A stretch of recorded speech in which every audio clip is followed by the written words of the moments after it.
Cientista político Eduardo José Green.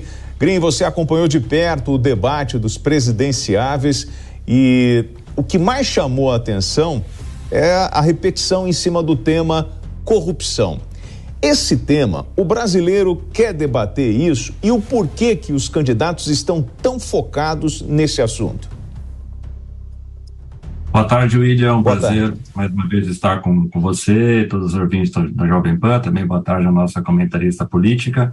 De fato, o tema da corrupção no debate ontem ele assumiu uma relevância que não era esperada, porque as pesquisas de opinião têm indicado que nos últimos anos, e sobretudo depois da pandemia, temas que envolvem mais essa agenda que nós chamaríamos de econômico-social, elas adquiriram mais relevância na vida do brasileiro e da brasileira. Basta lembrar que nós temos no Brasil hoje 33 milhões de pessoas em situação grave de insegurança alimentar, o tema do desemprego é muito forte, o tema da inflação igualmente ele é muito significativo, de modo que se esperava que essas fossem as questões centrais do debate.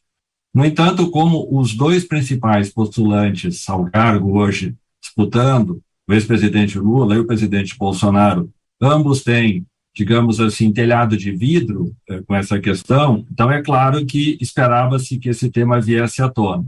Não estando o ex-presidente Lula no debate, também era razoável que o presidente Bolsonaro viesse a ser o principal criticado com relação a esse tipo de problema, sobretudo diante das últimas informações que dão conta dos imóveis negociados por ele, seus filhos, ex-esposa, da família como um todo. Mas, de fato, não é essa uma questão tão importante, porque espera-se que candidatos venham a discutir o que querem fazer quando venham a ser eleitos. Então, o debate ontem, talvez ele tenha servido mais para desconstruir imagens do que propriamente para afirmar propostas que os candidatos e as candidatas querem apresentar para o eleitor e para a eleitora brasileira. Fabiana Barroso. Bom, ontem no debate nós tivemos um personagem que se destacou aí, chamado Padre Kelmon. Ele realmente foi o assunto, falou de coisas polêmicas, também a repercussão do Ciro Gomes foi bastante alta, principalmente pelos bastidores, né? Estavam alguns dizendo aí que houve uma conversa do Fábio Faria, que é ministro do governo Bolsonaro, mas que conversou com o Ciro. Eu particularmente acho essas coisas completamente normais, porque existe um ambiente saudável nessa essa coisa de não é assim que funciona, e estava num ambiente ali de pré-conversa, eu não vejo problema algum. Agora, em relação à corrupção, o tema corrupção, eu acho que é muito sensível, porque todos os nossos principais problemas que nós temos atualmente, eles são, sim, causados pela corrupção do passado. Então, nós temos uma dívida pública absurda, pagamos juros mensalmente por conta disso, nós temos problemas na saúde, educação, segurança pública, tudo porque houve no Brasil um desvio de dinheiro absurdo. E isso é tão verdade que, recentemente, um desembargador do TCU resolveu cobrar do ex-presidente Lula a bagatela de 18 milhões de reais em tributos.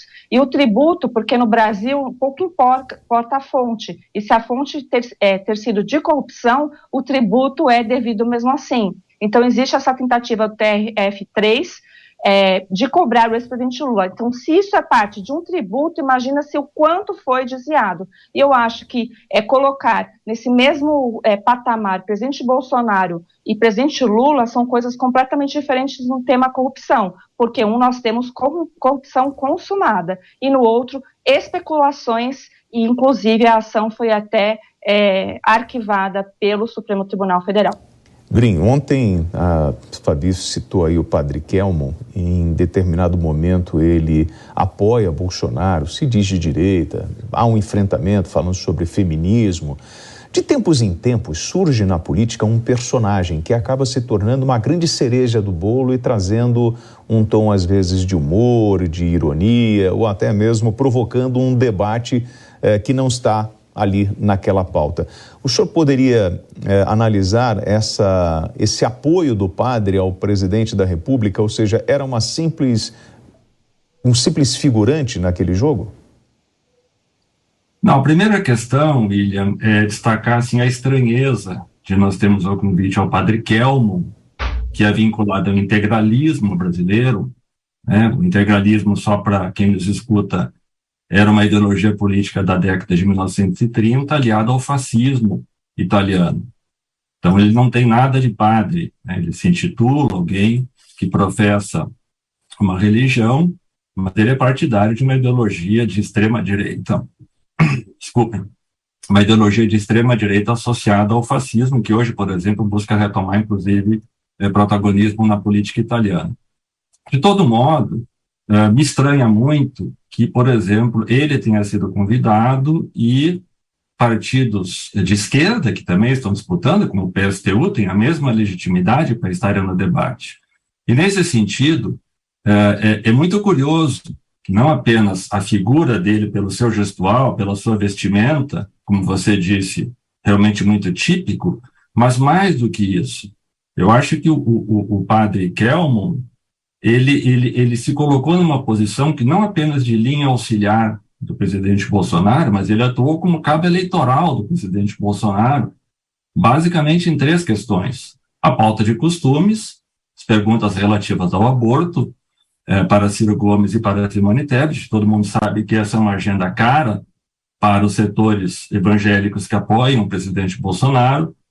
A questão relativa à perseguição aos cristãos, indiretamente por meio da pergunta sobre as ditaduras, como o caso da Nicarágua, e a pergunta sobre cotas, que revela também uma visão, no meu juízo, completamente equivocada, porque as cotas, nos 10 anos agora que a lei esteve em vigor, mostraram-se completamente efetivas do ponto de vista do seu resultado. Então, acho que ficou muito desagradável a presença deste candidato, o padre Kelmon, porque ficou evidente para quem estava assistindo o debate que havia um jogo combinado dele para com o presidente Bolsonaro, e, nesse sentido, fica muito estranho esse tipo de atuação num debate no qual ele, se de fato representa uma candidatura, nesse caso do PTB, deveria estar lá para defender suas propostas e não para atuar como se fosse alguém que está fazendo campanha para outro candidato, né? Fabi, aproveitando esse gancho, né, sobre esse apoio do padre Kelmon, em algum momento ele fala, olha, aqui são vários candidatos contra o presidente da República, e a gente percebe, o presidente, inclusive, ao ser questionado por uma jornalista, ele questiona a forma que ela argumenta aquilo. Ontem, no debate, eram todos contra Bolsonaro, com exceção do padre Kelmon? Não sei se com exceção somente do padre Kelmon, mas realmente, por falar em linha auxiliar, não dá para dizer, basta ver os debates, que realmente muitos da mídia têm um viés muito claro, então acabam sendo linha auxiliar de qualquer outro candidato, menos o presidente Bolsonaro. O presidente Bolsonaro não é tratado com isenção, com imparcialidade, jamais. Entre os blocos, era falado em 2 jornalistas, esses 2 jornalistas, eles mais repetiam narrativas da oposição do que estavam fazendo ali um serviço jornalístico. E isso também já é contumaz. Por que a direita não pode ter uma linha auxiliar de apoio? E também uma outra pergunta, por que quando é direita é sempre extrema direita e quando é esquerda não existe extrema esquerda? Então, realmente, assim, são opiniões lançadas às 2 bandeiras que nós temos na política, direita e esquerda, mas que uma é tudo possível, a outra, quando existem críticas. Mas eu acho que o padre Kelmon, na medida do possível, ele defendeu as bandeiras que ele acredita e pediu voto para ele mesmo. Mas ele sabe que ele não está no pleito, assim como todos os outros também sabem. Todo mundo sabe que essa decisão está entre os 2 principais candidatos. E cabe a qualquer um ali deixar de apoiar e fazer perguntas que possam ajudar as linhas que seguem sendo esquerda ou direita. Green, sua avaliação sobre a Soraya Tronic, que em algum momento chega a fazer uma brincadeira, o que é, usa aquele espaço muito para se projetar, ela que tem um tempo importante de TV. Eu gostaria da sua avaliação sobre essa candidata. Eu acho que ela estava ontem num veículo de comunicação que, notadamente, tem como público mais significativo, digamos, eleitor de baixa renda, de baixa escolaridade, sobretudo o pool ali formado em torno do SBT. Ela buscou tornar-se, portanto, mais popular pelo tipo de brincadeira, pelo seu tipo de linguajar. Ela, sabidamente, não vai ter uma votação muito significativa. Ela é uma senadora de primeiro mandato e meio de mandato, portanto, ela seguirá tendo protagonismo dentro do que for possível na sua atuação no Senado, e possivelmente ela imagina que poderá, com isso, catapultar talvez ou a sua reeleição para o Senado em 2026, ou quem sabe uma candidatura para o governo do Mato Grosso nesse mesmo período, mas, de fato, o que é importante destacar é que ela, assim como Simone Tebet, foram muito assertivas no que diz respeito, sobretudo, ao enfrentamento com o presidente Bolsonaro, porque sabem que o presidente Bolsonaro tem se destacado, e no debate da Band isso foi bastante evidente, por muita dificuldade, às vezes, de conseguir dialogar quando ele é questionado, confrontado por candidatas mulheres ou por mulheres no sentido mais amplo. Então, acho que nesse sentido, a candidata Soraya conseguiu fazer uma boa discussão, digamos, com o presidente Bolsonaro nos seus termos, sobretudo quando entrou em jogo o desvio de finalidades do governo, com aquela pegadinha do que é o que é.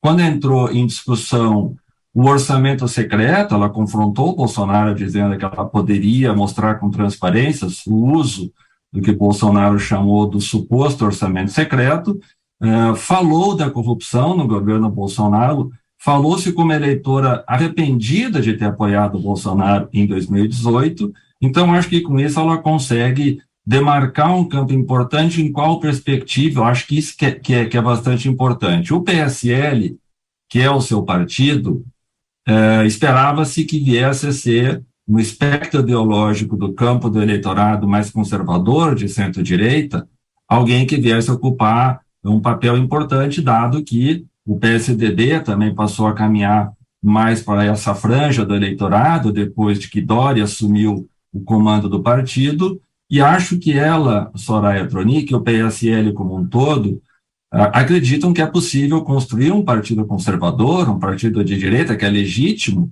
né, no Brasil, e, portanto, a sua candidatura e a do PSL, elas são importantes porque ajudam a reforçar a possibilidade do partido novamente ter uma boa bancada de deputados e que catapulta até mais fundo eleitoral e fundo de campanha, e dialogar com um espectro importante deste eleitorado mais conservador, considerando que o presidente Bolsonaro cada vez mais foi caminhando para um eleitorado mais, digamos, que questiona as instituições, que de certa maneira apoia o regime militar, o eleitorado que tem um pouco de desconfiança das instituições democráticas. Eu acho que a candidatura dela busca demarcar um pouco esse campo político, razão pela qual me parece que ela vem polarizando bastante com Bolsonaro na campanha, e ontem no debate isso ficou mais uma vez bastante explícito.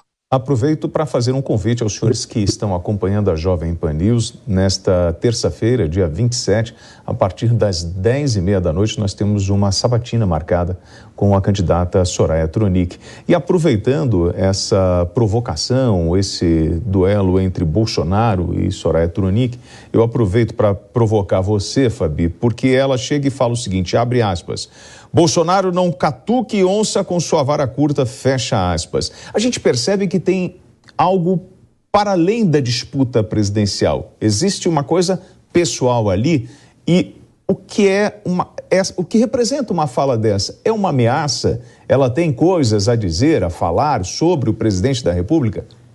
Uma fala ensaiada, um jogo de cena. O PSL deveria ser grato ao presidente Bolsonaro, porque o fundo eleitoral e o tempo de campanha que tem é pela bancada que teve, pelos eleitores que votaram em todos os candidatos da campanha passada. Então, realmente é muita ingratidão. E quando ela confronta, por exemplo, assunto orçamento secreto, Bolsonaro lá exibe os 114 milhões que a própria candidata requereu do tal do orçamento secreto. Então, é uma grande hipocrisia. Essa não é a realidade.